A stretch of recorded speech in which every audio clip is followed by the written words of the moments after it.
Anthony in Atlanta, thank you for calling. Welcome to the Carrot Hunter Show. Hello. Hey, how you doing? Great Good. conversation, guys. Thank you. Hi, I'm a middle-aged guy from the South. This is my entire life in the South. But my question today is, what I noticed that there are other minority groups in America, whether it be Native Americans and at the moment Latinos and then Blacks.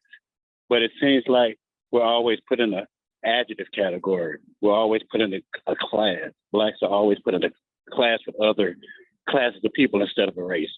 And I want to know, why do we allow that to happen? Whiteness. I think there's Like you hear, you understand? They're right. They always put us in a minority, but they don't treat us like a race. Treat us like a class.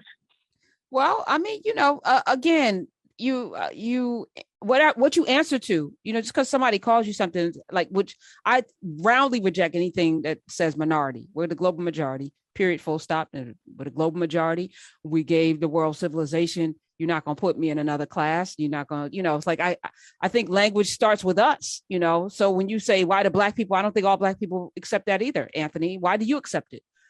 Why do you accept it? I mean, because it's part of the national rhetoric. Yeah, so then you don't have to. You don't have to. The national rhetoric changes when we change the national rhetoric. So why do you accept it? I would never accept anyone calling me a minority. I don't even really accept it on these airwaves. And when they call up as a minority, nope. Global majority. I stop people when I'm interviewing them. I won't allow them to talk about Black people as minorities. I would not. I'm not following. What aren't you following? You are the minority in a country, in a state, in a school, in an organization. Nope, because first of all, race is a made up construct. So first of all, I'm not adhering to something that you created and made up to begin with, number one. So now what you did was, all right, Puerto Ricans, Dominicans, all of them, they get to be Latinos, but they're really Taino, Indian, indigenous people and Africans with some Spanish miscegenation, because that's how they conquered. Like, this is all bull crap. So I'm not feeding it. I'm not going to feed it. I understand your point, but to create effective policy for people, you have to know who needs opportunity. But deal with the demographics, city to city. I live in New Jersey, one of the wealthiest states in the union. Black folk here are not, and Black folk across the country. This is the problem I had with Bernie Sanders and a lot of other people. When they talk about policies for Black people, in particular, they talk about what? Criminal justice reform and poverty, right?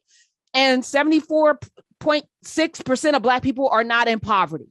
Most of us have never been to jail. So start with the things that we actually need, like better healthcare. Like, let's stop being racist when we show up and telling us we don't have experienced pain. How about we do programs to make sure that there are Black doctors in every city that will not look at a Black person who comes in and complains about something like they're making it up, like they don't feel anything. How about we look at reforming education and start really teaching foundationally what actually happened in this country, but also globally. If I got to learn about damn British history, which we do, and I took mythology and I got to learn about the Greeks and the Romans, why aren't we learning about Africa? Why aren't we? Why are we starting history with the Romans? I guess I'm getting caught up in the language. You're always advocating for reparations, which I think are great, but for who? They would have to be for minorities, because it would have to be for people whose descendants were enslaved in America. But so the idea is, if you want to right wrongs, if you want to create effective laws and policy and regulations, so that people who are punished on a daily basis and throughout history, you have to create a law or a policy that will affect those people where they live and in their lives. So if you want to talk about healthcare, then you have to have a policy that is going to directly work with, let's say, Black women. So Black women are a minority, and they have huge majorities in death and infant mortality rates. Why is that? I don't understand why that's right. So why not just say the Black women have huge infant mortality rates deficits? Because why do you have to even throw that other label in? If you don't say the minority, if you don't say that there's not a righteousness to it. Why would this? There's no righteousness now. There's no policy for it. So you're telling me by saying minority, all of a sudden people are gonna go, well, now we got to go fix that. There's never been an impetus for people in power to do anything. Even that great FDR with that new damn deal left off people who were farm workers, people working on farms, and domestic workers. He didn't say minorities. He said, but for farm workers, but he knew he was excluding Black people. He didn't have to say that. What I'm saying is y'all play with language a lot. So let's play with language. Let's stop with all of that, because as soon as you do that, now you have marginalized by calling somebody minor or less than, instead of dealing with the issue, which is racism. Yeah, systemic racism against minorities in America. Racism against black people, period. Like, yeah, it's not just minorities. It's not all minorities, because there's some people like Ted Cruz and Marco Rubio who automatically think that they're not, because they're not part of that. There is racism against all minorities. Black people. Let's talk about specific racism towards Asian people. Yes, and there's a whole law who are a minority. To protect them.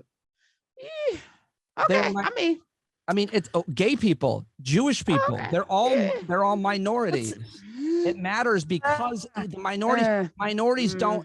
minorities throughout history have in every organization. If you're a minority in terms of you're only a few women, I don't understand what you're talking about with language. I think it's. I know you don't, but it's okay. How do you advocate? So here's what I'm saying. If you don't point out affirmative action was supposed to, ensure that there were certain people that that you had to have certain number of people in schools and workplaces, and who benefited from affirmative action? The minority called women, white women. So, what I'm saying is I don't want to play those games. Let's be very specific. Black people benefited from not the largest group that benefited from affirmative action were white women.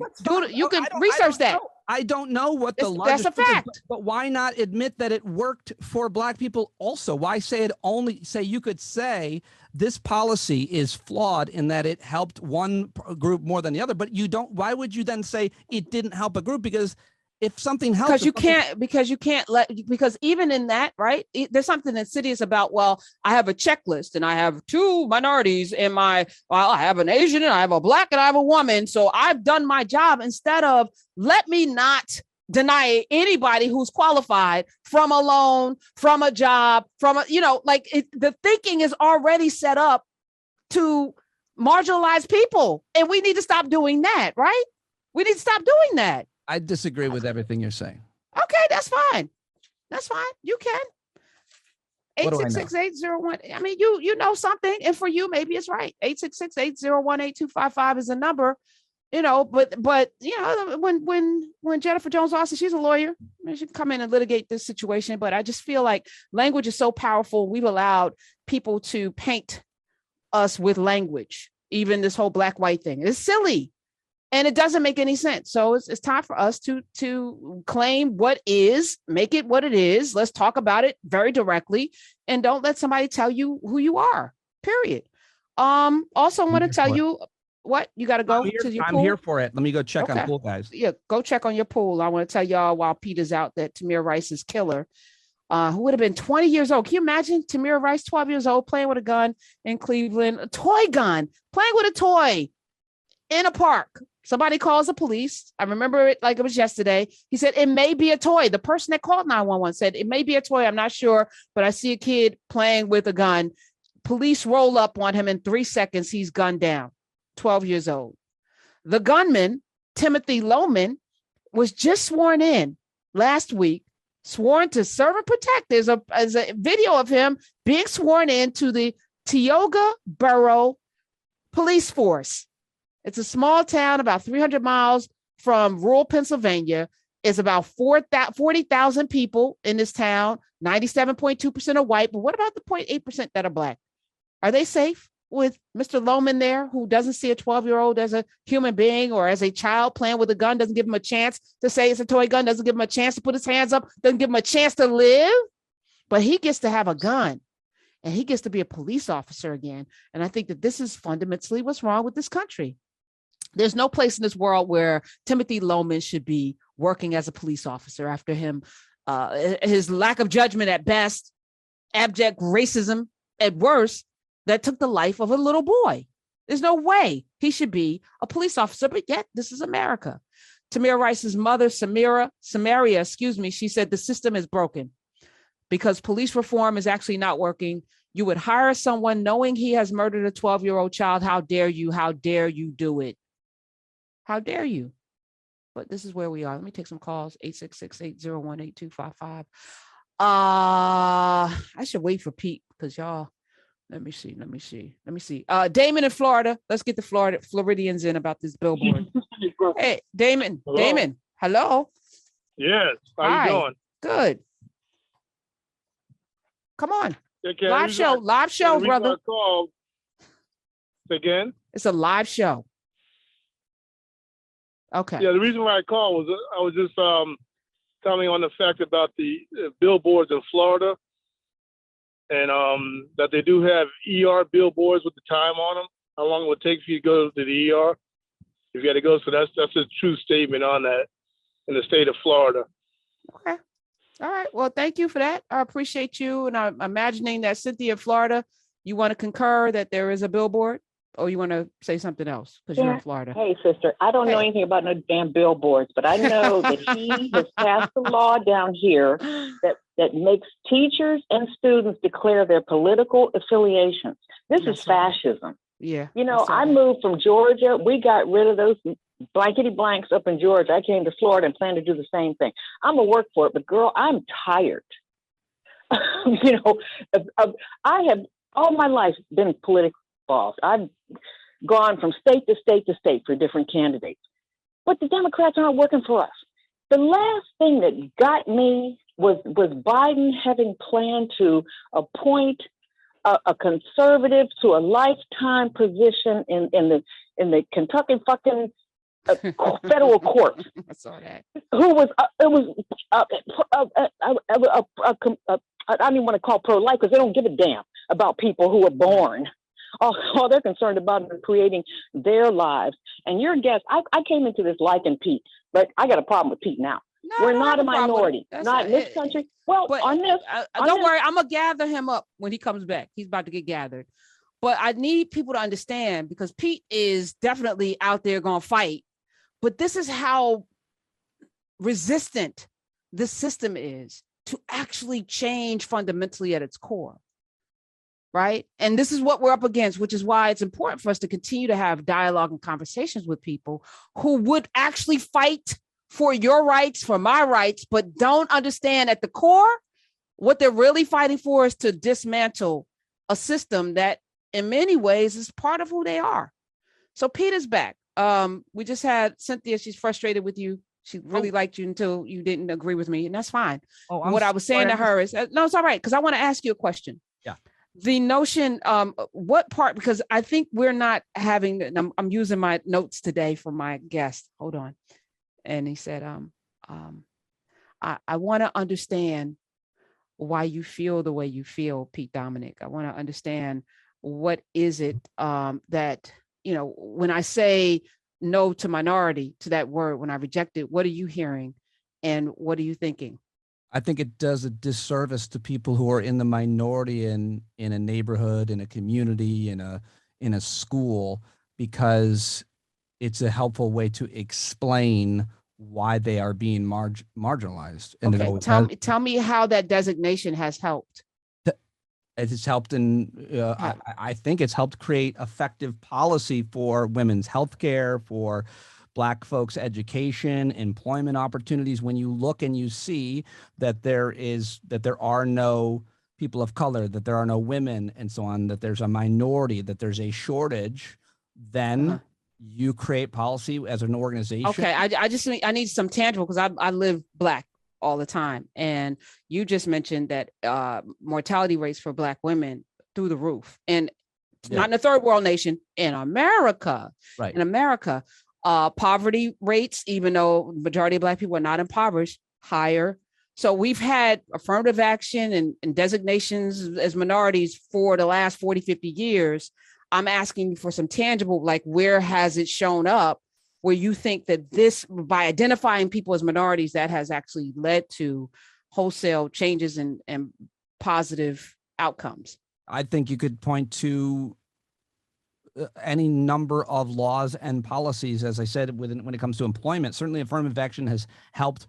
I think that's a pretty well proven case that affirmative action helped Black folks in job opportunities as well as educational opportunities. It's not obviously done nearly enough. No policy has, but I think that the phrase that maybe we could try out is the tyranny of the majority is what we have always had in this country, what we have in companies and organizations. The majority lord over the minority because they can. The white folks, there's a network.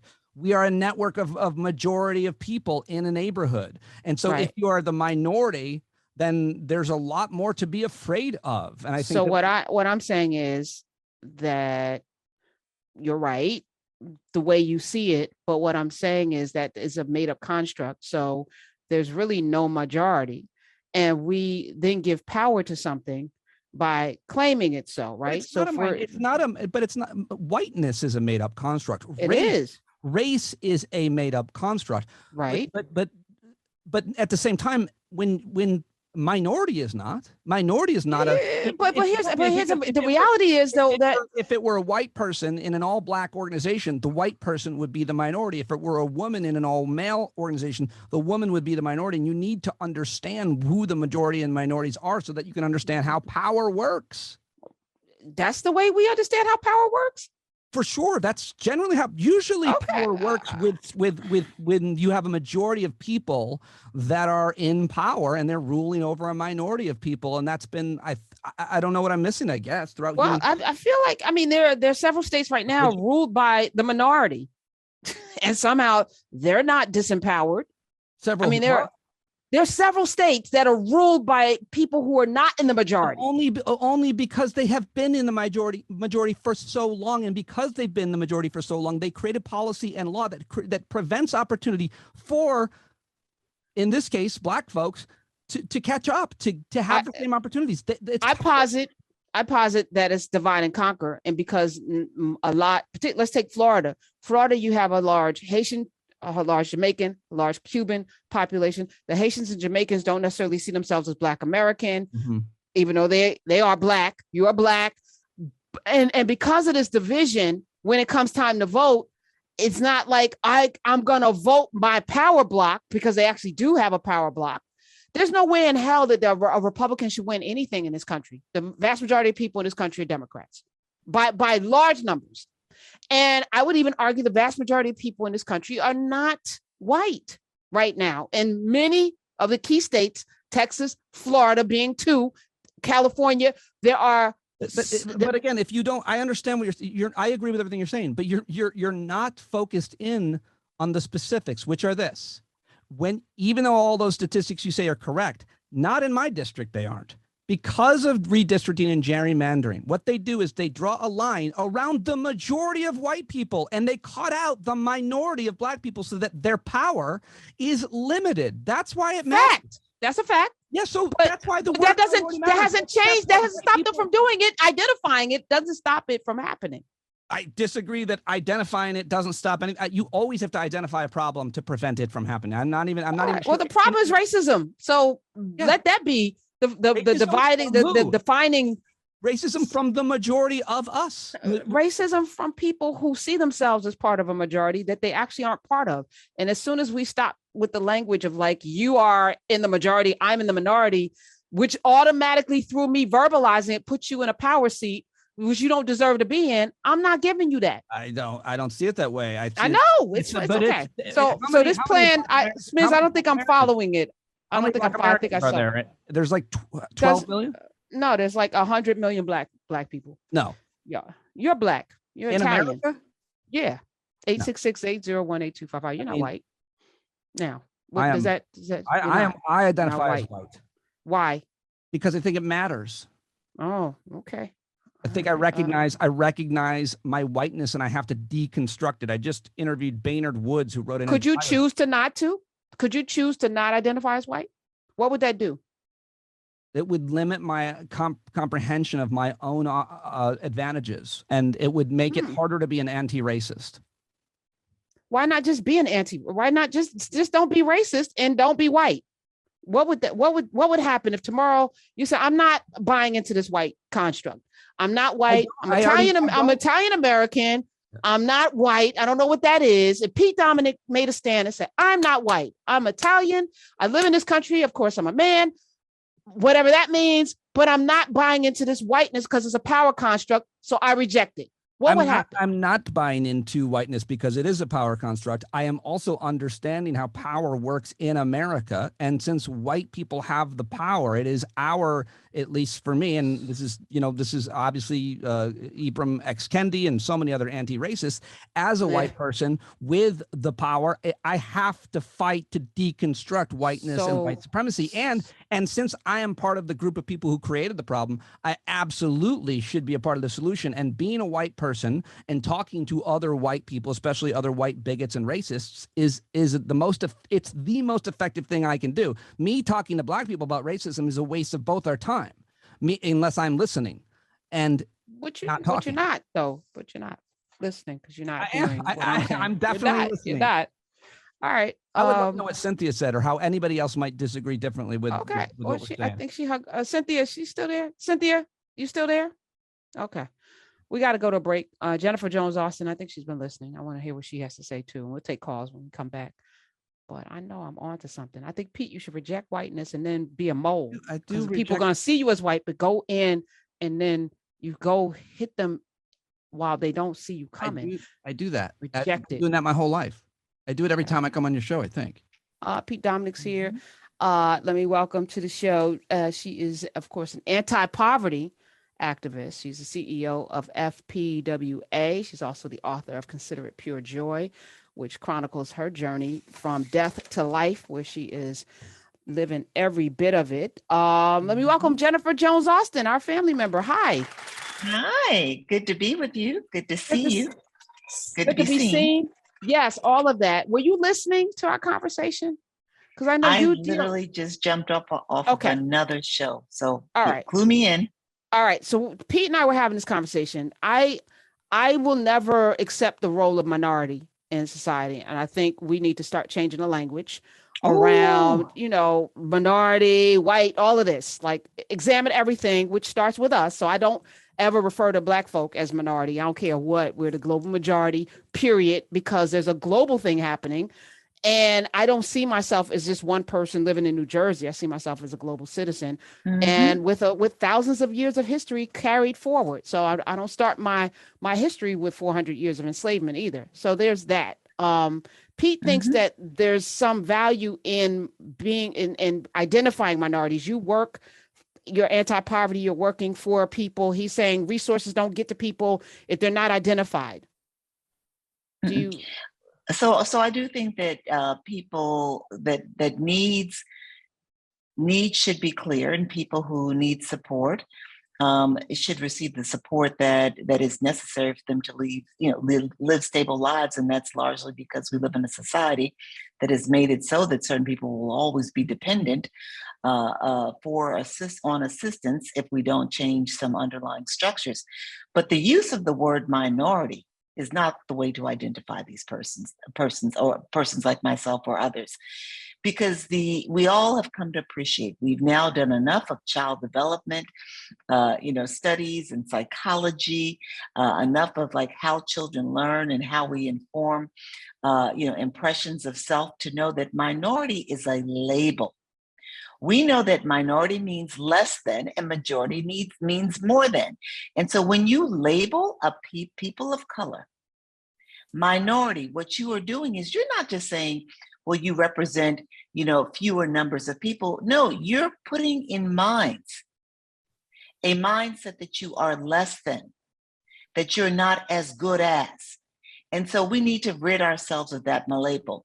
It's fascinating. As the quote minority becomes the majority, they're not going to switch it up. They're not going to switch it up because right now, white Americans are not the majority, right? In a few years, I should say, well, when I say white Americans are not the majority, what I mean by that is that when you start to look at people of color in aggregate, in the next few years, they will not be the majority. And they're only right now, in some instances, the majority still, because they've taken away the distinction of Hispanic as being a race. Yes, I noticed and that. Put it, so now you're white Hispanic or you're Black Hispanic. And that's intended to put more people in the white grouping so you can maintain the majority. But at bottom line, I go against any use of the term minority as an identity, because the intention is not just for counting purposes for income supports or assistance to government for tuition or whatever, but it's to create a mindset, to reinforce a mindset that you are less than.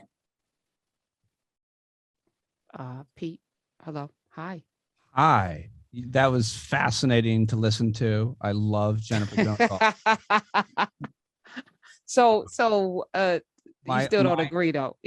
I agree. I think we're talking past each other a little bit. I think when you talk about it, and I think when Jennifer is talking about the detriment of the use of the word minority, they're talking about the kind of the psychological effect that the word has when someone thinks of themselves as a minority. And I think there's a lot of research on that is proven, that is borne out with any number of different uses of language and obviously policy and minimizing of any opportunities and discrimination throughout America and human history. Mm-hmm. However, my question to her would be about how policy is made.